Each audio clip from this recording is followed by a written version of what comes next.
Hola, bienvenido a esta nueva tutoría. Recíbela y llévala también en tu dispositivo móvil o tableta. Recuerda, somos tutorias.co, comillas. Seguro conoces a personas que enseñan, pero también sabes que les faltan ideas, comillas. Como se observa en la figura, el ejercicio planteado consiste en crear un algoritmo que permita generar la constante pi a partir de su serie. La serie pi se genera a partir de la serie de 4 menos 4 tercios más 4 quintos menos 4 séptimos, así sucesivamente hasta la forma más menos 4 sobre n. Planteamos la solución en un programa de 28 líneas. En la línea 5 vemos la instrucción numeral include iOstrian. iOstrian es una librería que permite efectuar operaciones de entrada y salida de datos. Entonces con esta instrucción estamos incluyendo la librería iOstrian. En la línea 6 vemos la instrucción numeral include conio.h. Conio.h es una librería que también permite efectuar operaciones de entrada y salida de datos. Entonces cuando usted necesite mostrar información por la consola, eso representará una salida de datos. Y cuando usted necesite capturar información que el usuario ingrese, eso representará una entrada de datos. Para realizar entonces operaciones de entrada y salida de datos va a incluir una de estas dos librerías. En la línea 7 vemos la instrucción numeral include stdlib.h. Esta librería permite hacer uso del método system, es decir, hacer llamadas al sistema. También permite realizar entonces otro tipo de operaciones y de interacciones con el computador. Te invitamos entonces a consultarla. En este caso no estamos implementando ningún uso a esta librería, pero la incluimos para que veas entonces que existen muchas más librerías. En la línea 9 vemos la instrucción using namespace std. Con esta instrucción estamos indicando que vamos a usar el espacio de trabajo estándar de C++. Eso quiere decir que vamos a poder programar de manera más flexible. Pero si no incluimos esta instrucción, entonces vamos a tener que usar nuestro propio espacio de trabajo. Y en ese caso entonces vamos a tener que ceñirnos a la semántica estructurada de programación de C++. Entre las líneas 11 y 28 vemos el main. El main es el método principal del programa. Cuando un programa compila, lo que ocurre es que se incluyen las librerías, se mira el espacio de trabajo a usar y se busca el main, es decir, el inicio del programa. En la línea 13 se declara una variable llamada s de tipo flotante y se inicializa a 0. Recuerde que las variables de tipo punto flotante solamente recibirán datos numéricos flotantes o decimales, pero no enteros. Y en la línea 14 declaramos una variable de tipo entero llamada cantidad términos. Recuerde que las variables de tipo entero solamente recibirán datos numéricos enteros y no decimales.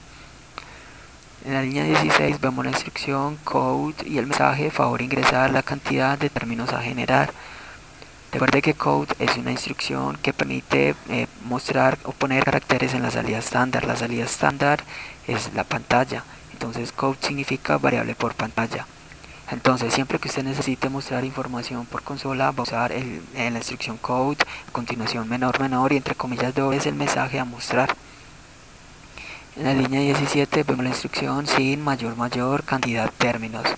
Sin es una instrucción que permite leer caracteres en la entrada estándar, es decir, sin significa variable por teclado, porque la entrada estándar es el teclado.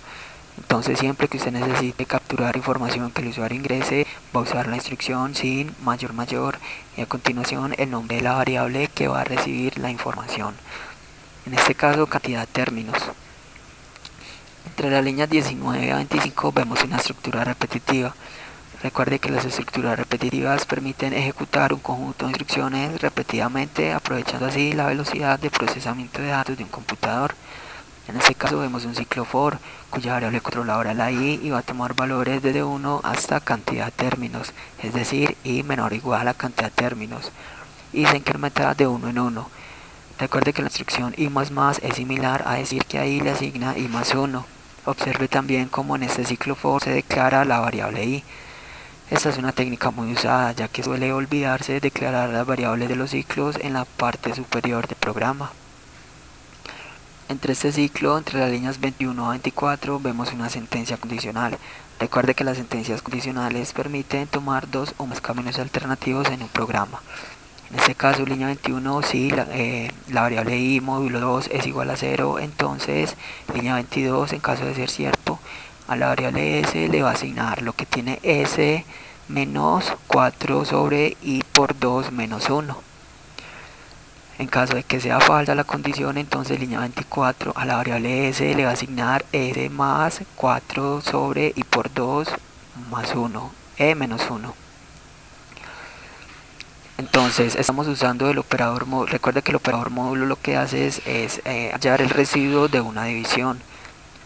En este caso, si el residuo es 0, quiere decir que la división es exacta. El operador módulo se usa para determinar si los números son múltiplos entre sí, o para saber si un número es múltiplo por cualquier otro. Si queremos saber, por ejemplo, si un número es múltiplo de 2, es decir, si un número es par o no, vamos a usar el operador módulo. Y recuerda que es par si es igual a 0 su residuo.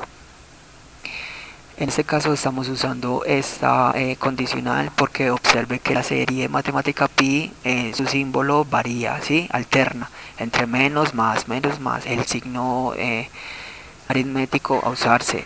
Entonces por eso usamos este operador módulo con la variable controladora i. Entonces recuerde que i se va a incrementar de 1 en 1, va a tomar 1, 2, 3, 4, 5, 6 y observe que va a ir tomando datos pares e impares. Entonces simplemente cuando sea par acumulamos en la variable s la serie con menos, pero cuando sea impar acumulamos en la serie con el símbolo positivo de más. Para eso simplemente estamos usando este operador, simplemente para resolver ese problema de la alternancia de símbolos. Y entonces la variable s simplemente va a acumular entonces la serie. Recuerde que 4 es el numerador y funciona como constante. El denominador en cambio observe que va a ser 3, 5, 7, 9, o sea va a ser i por 2 menos 1, es decir, un número impar. Al salir del ciclo en la línea 26 imprimimos entonces el mensaje pi se acerca a s. Recuerde que Code permite mostrar información por consola, entonces se puede mostrar en texto o variables. Para separar el texto de las variables usamos los símbolos de menor menor. Recuerde que el texto va entre comillas dobles. Esa última instrucción de ndl lo que hace es un salto de línea, entonces es decir un enter. En la línea 27 vemos el método -gets. Este método lo que hace es esperar un ingreso de carácter. Es decir, entonces cuando el programa compile, lo que pasa es que el programa va a compilar normal, vamos a ver la salida de datos y luego presionaremos una tecla para cerrar la ventana de ejecución. Pero si no incluimos este método, lo que ocurre es que el programa compilará normal, ejecutará, pero automáticamente se cierra la ventana de ejecución. Esto quiere decir que no hay una espera de ingreso de carácter. Esta fue la tutoría del ejercicio: crear un algoritmo que permita generar la constante pi a partir de la serie. Repasa la teoría, resuelve nuestro test y practica un algoritmo en el tablero. Si esto te gustó o no, te invitamos a discutirlo y a valorar la experiencia de esta tutoría.